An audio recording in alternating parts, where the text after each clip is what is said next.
All right, so I think we'll get started now. So good newly afternoon, everyone in the Huntsman School. We are here today with the our second backpack to briefcase session for today as we lead up to our 2020 virtual career expo. So we have Paige Sampson here with us to talk about how to stand out in a virtual setting. I'm going to introduce her in a second, but I do want to remind folks, if you have questions to ask Paige throughout her session, we will have questions available on YouTube. So go ahead and post your questions there. And we have folks in the back end sending them over to us. So I'll be sure to politely interrupt Paige while she gives us tons of nuggets of knowledge to ask your questions. And so let's talk about Paige. So Paige graduated in 2019 with a bachelor's in marketing with a technical sales management minor. She was in the Huntsman School of Business here at USU, so way to be an Aggie. And while she was here at Huntsman, she was very involved with clubs such as Pro Sales. She was the president as well as a member of the Business Council. She graduated, like I said, in 2019, and in a little over a year, she has risen in the ranks at Adobe from a sales development representative to a business development representative, and now holds the position of senior business development representative. She's a natural leader and a people person, enjoys innovating and solving problems. And when Paige is not on the job, she enjoys spending her time with her dog Bailey, which we hope we hope will not bark during our presentations today, skiing, mountain biking, teaching yoga, and reading. So we're excited to have you here, Paige. Go ahead and get started. Hi, everyone. Good afternoon. Thanks for having me. I'm excited to be here. And yeah, let's hope no Amazon packages get delivered so my dog doesn't bark. But welcome to my home, and I'm excited to talk to you guys. So like she said, my name is Paige Sampson. I am a senior BDR at Adobe. I've been at Adobe for a little over a year now, and I can't have any bad things to say about it. Adobe's been an incredible company to work for. So before I get into it, I just want to give a little bit of an overview to Adobe and what I do there. So changing the world through digital experience, this is our mission statement, and really what everything Adobe does focuses on. Something that's kind of incredible for me to think about every day is that almost everything that you see, touch, pass by might have some touch of Adobe on it, whether it's maybe a billboard or a street sign or a website where you're shopping on, maybe an email campaign you get from your favorite shops. All of those things typically have some sort of Adobe touch on them. So everything that Adobe focuses on is providing the best digital experiences possible for our customers and their customers. Adobe is built into 3 main clouds. Most of you are probably familiar with the Creative Cloud, which is products like Photoshop, InDesign, maybe Premiere Pro, things that creatives use to build the beautiful images that we see. We also have Adobe Document Cloud, which most of you are familiar with, PDF, and then we also have the Adobe Experience Cloud. The Experience Cloud is our digital marketing platform, and this is where I'm focused solely on is our Adobe Experience Cloud. Our Experience Cloud obviously has a handful of products within it. They're all sold separately to help businesses in different ways, from driving analytics from your website to building audience segments to actually building the websites that you see, providing targeted and personalized experiences on them, as well as e-commerce, machine learning and artificial intelligence, all sorts of things that help drive and power those amazing digital experiences that different businesses will provide you. And this has been really big deal with COVID and everything that's happened. So many companies are re-looking at the way that they're interacting with their customers online. And they've really come to us to help, which has been really, really cool to be a part of. So in my position, I am aligned to about 15 different accounts that are all current customers of the Adobe Experience Cloud. They might own a handful of the products, maybe 1 or 2. Some of them are larger users. I currently work right now in the high tech vertical. So all of my accounts are large tech accounts that are based in Palo Alto, Silicon Valley, the the Bay Area. So they've been really, really fun to work with this year. And my job is to help them understand different capabilities that they can use within Adobe, try and find new opportunities, ways that they can leverage products that they're not currently using, and helping them better use the products that they do have. So that's a little bit about me and what I do. So getting into standing out in a virtual setting. When I was kind of putting this presentation together and thinking about this topic, I realized that it's really, really easy to do wrong, but it's also really easy to do right, which is exciting. It's not brain science. It's something that we can all do. So I put together a little list for you guys to kind of identify some of these behaviors that we do that maybe aren't as helpful to us standing out, and replacing them with something that can be a small amount of effort but lead to a great impact. So first of all, do not rely on technology to work. Do your due diligence, make sure your internet connection's on, download the program. There's so many different programs that we're using right now. At Adobe, we use BlueJeans, and so today when I had to hop on a Zoom, I was kind of messing with it before and making sure that everything was all set up, because every platform is a little bit different, and having to fumble with that is never fun. So check your internet connection, audio, video. I think I might be zooming in on this. There we go. Make sure you're all set there. Do not be unprepared. This is an easy one. Prep ahead of time. Make sure you know whether it's an interview, a meeting for work, an online class. Make sure you do your prep. It doesn't take that much time, but it looks really good when you're ready.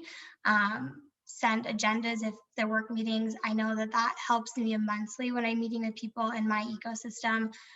Always sending key topics that we want to talk about, agendas, and it helps make our meetings go from 30 minutes to 15 minutes, and we can all use a little less meeting burnout throughout the day.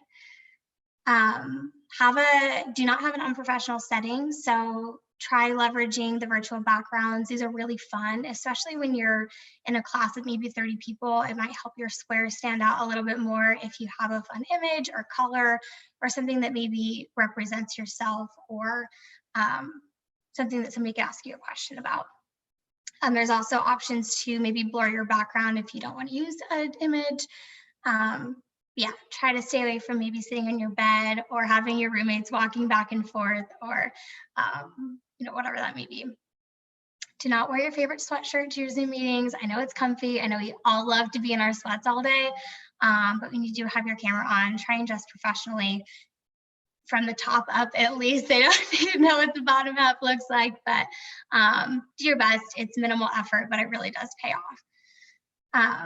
Do not get on the meeting as it starts. Try and be early. Make sure your technology is working, and being early also gives you an opportunity to connect with the people that are on the other side, whether it's your professors or maybe other students or other people that you're working with. That extra few minutes gives that time for you to build those relationships, ask questions, learn more about people. Especially when your classes are small, you might not have the opportunity to ask a question every time, but maybe getting on a couple minutes early might give you that opportunity to get to know your professor a little bit better in this virtual world.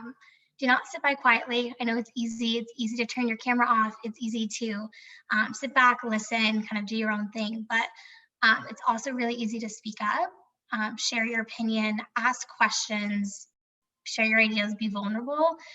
This is something you'll always be trying to work on, so practice now. I know that in my job, sometimes this is something that I struggle with, being new, being a little bit younger than maybe some people in my ecosystem, that to raise my hand, share my ideas, share my opinions can be scary, but what better way to do it than in your own home? You have you're comfortable in your own space. Feel free to speak up, ask those questions. Next is do not be distracted. Put away your phone, be attentive, take notes, visibly engage, whether it's turning your camera on maybe when you're shouting out answers, or maybe somebody says something funny. Turn your camera on, make sure that they can hear that you're laughing and you're engaging. nodding your head, anything that you would do in a normal face-to-face setting. Don't get in the habit of not doing those things just because you're behind your screen. And last but not least, don't be a face in the crowd. I love this phrase, like using nuggets, finding nuggets of information about people that you can bring up to them. Whether it's maybe something that you heard on a previous call, maybe they went on a really cool vacation, or something exciting happened with their family, or maybe something not so exciting that you can check in with them on. Use those topics to start your meetings off, rather than, how's the weather? That's not usually an interesting topic, but it's always the first one that we go to. So try gathering those nuggets about people and leveraging them to build relationships. And that is all I have for the do's and do nots. Do we want to take questions? So I don't have any questions quite yet, but I would encourage everyone who is watching to post their questions in the comments below. One thing I would love to touch base on, at least for me, is when we think about virtual settings in like a career, I'm losing the word, like the career expo or a career fair. So you talked about the classroom, but what about when interacting with recruiters, employers, that kind of stuff? Yeah, I think a lot of these things align with talking to your recruiters, talking about your interviews, being prepared, prepping ahead of time, having really good questions to ask. I think you can always start an interview by asking questions rather than waiting till the end. You're just as much interviewing the people that are interviewing you as it's a two-way street there. So definitely leverage the information that you can gather, those nuggets about people. Do a little bit of research on the people that are interviewing you.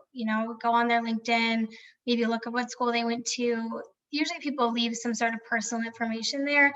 Like mine says that I teach yoga and I have a dog. So maybe instead of asking me about my job, maybe ask me about why I started teaching yoga, or what my dog's name is, little things like that, that I think really help you stand out, because people enjoy talking about themselves. And so if you can get somebody talking about something that they really like, or that they're really excited about, they can relate that conversation to you. And people really do like talking about things that they love. So absolutely. So we do have a question now. So what types of virtual backgrounds may or may not be as acceptable or as beneficial as a candidate or a potential employee?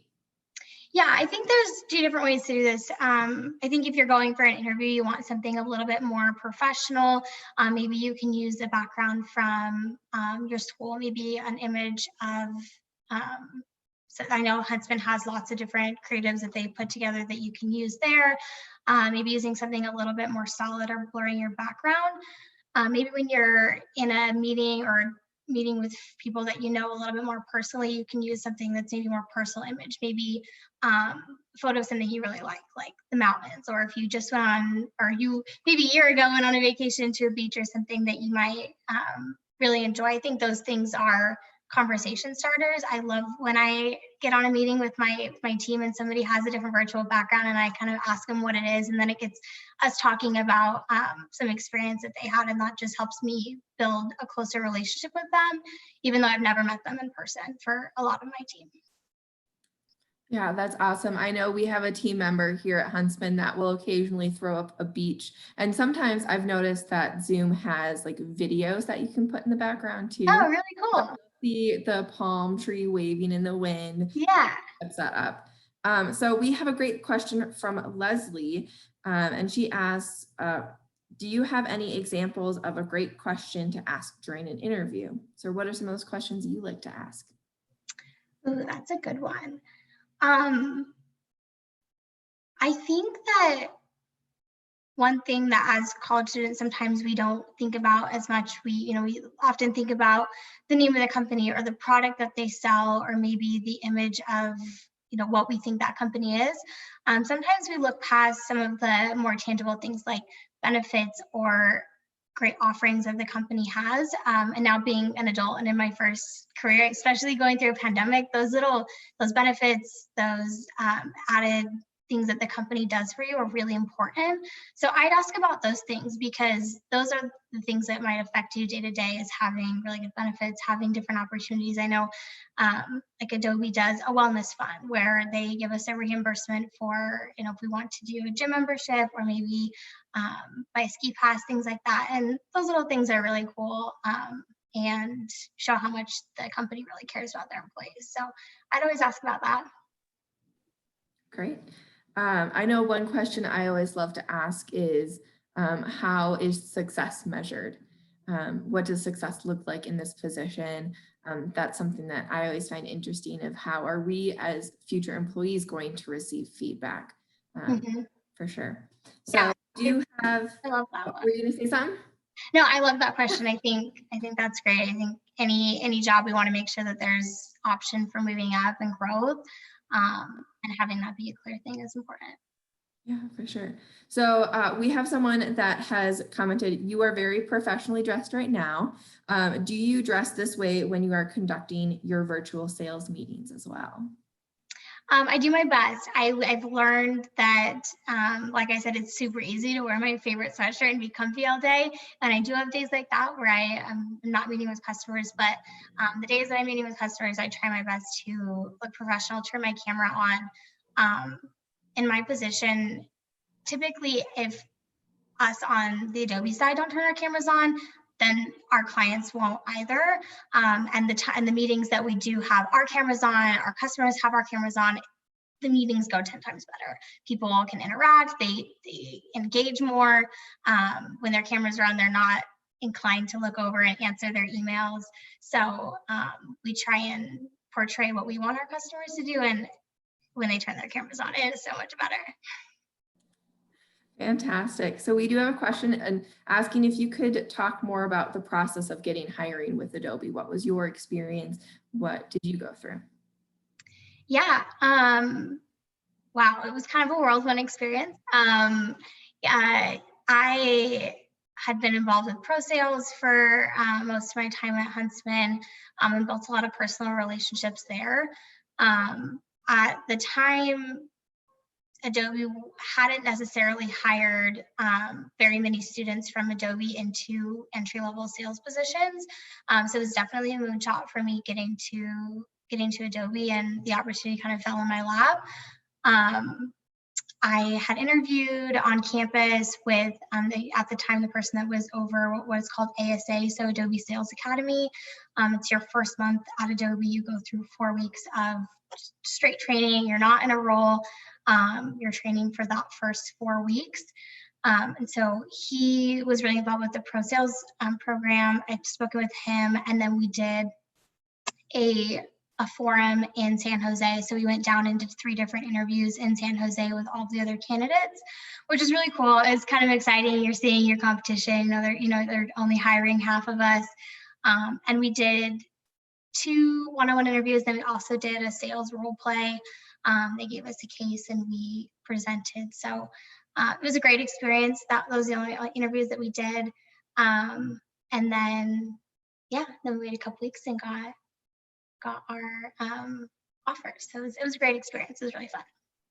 That's awesome. So we are starting to prepare for really getting ready for the Career Expo, and employers are having general sessions. I know that Adobe is, I believe, having 2 sessions. So for any students watching, be sure to register for the Career Expo and sign up for those sessions. And we have a question, are there any special tips for me, student, to stand out from 6 to 8 other peers in that environment? And then how do I introduce myself in that environment? Oh, wow. So these are like group interviews or group sessions? Yeah, they're like group info sessions. Okay. Yeah, I think the most important thing is be vulnerable, like be willing to ask those questions, be willing to share your opinion too. I think that sometimes a lot of those sessions, students are inclined to just ask questions and gather information, where it's totally, I think, a great setting to share your opinion on something that they've shared or share a personal experience. I think that's going to help you stand out. Yeah, I'm trying to think off the top of my head.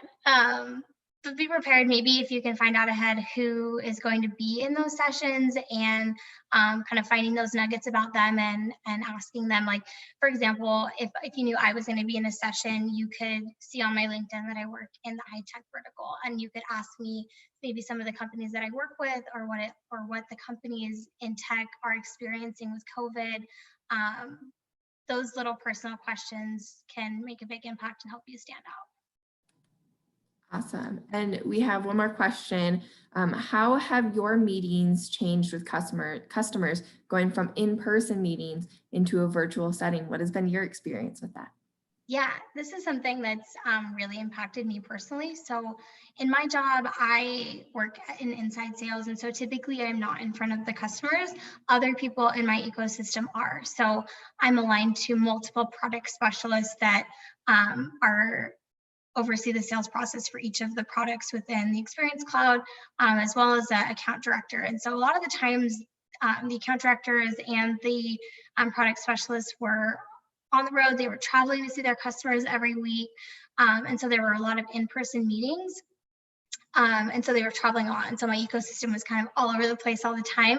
And now that we're all virtual, that gives me more of an opportunity, as being still in an entry-level position, to take part in all of those meetings, because now they're all virtual, where before they were they were in person. So it's actually really benefited me a lot to be able to have my hands in there and be part of almost every sales meeting that happens in my ecosystem.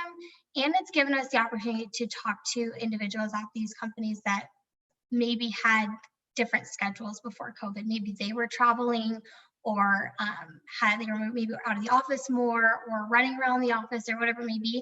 Now they're at their home and they have more of a chance to talk to us, and that definitely helps me in my job a lot. So I've really liked the virtual setting.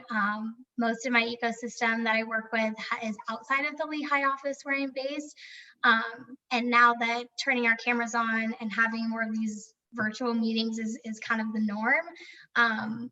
We didn't necessarily get that when people were in the office and traveling, and so it's been great to have. I've gotten to know my ecosystem a lot better than I have in the past, just because of the new norm and what's expected from virtual meetings. Awesome. So switching back to the group environment. So when we're talking about 8 to 10 students meeting with one employer at a time, do you have any tips or tricks that you'd like to share about introducing yourself? I know it's hard when like everyone's raising their hand to say, I want to speak and introduce myself. Yeah. But what do you suggest folks do? Definitely practice. And this is something that I do when I introduce myself to customers, because when I introduce myself internally, my role, I like to position it slightly differently than when I'm talking to customers. So definitely something that you can practice. Keep it short, sweet. Maybe point out those things that you know are differentiators about yourself. Everyone's going to be a student at Utah State. So maybe you can kick that one out. That's kind of a given, right? If you know that you're grouped in a certain major, maybe you can hint on your minor, or maybe something that you know is going to be different from the group. Definitely point out a fun personal fact about yourself. That's going to help you stand out. Maybe find those 2 to 4 things that are differentiators, and kick out those things that everybody else is going to have on their resume as well. But don't be afraid to be yourself. And I think sometimes we like to act very professional and put ourselves in this box, but being yourself is going to get you a lot further. Great. Well, those are all the questions that we have right now. Thank you so much, Paige, for joining us. You've left us with great nuggets. I love that sentiment that it's easy to do, but it's also easy to mess up. So pay attention to that do and do not list. Preparation is key, it seems like, and being your authentic self in a professional space. So similar to how we say with networking in person, you're just going to carry that over to a virtual space. So before we go, I do want to mention a few events that we have coming up. The multi-employer panels on Thursday, the 24th have been published. So look up on the Huntsman calendar to register specifically for those sessions. We do still have openings and tons of employers on the expo itself. And like I mentioned earlier, Adobe is going to be there. So be sure to connect there. Paige, if students are interested, are you okay with them connecting on LinkedIn? More than happy. Yes, I'm happy to connect with me, ask questions. I'm more than happy to do shadow days if anybody's interested in what we do day to day. Makes it a lot easier now with this virtual setting. So please feel free to reach out. Thank you so much for having me. Yeah, so all of those sales students out there, as you heard here first, reach out to Paige, get a shadow day. Thank you again so much, Paige. I hope you have a wonderful day. Thank you, you too. Thank you.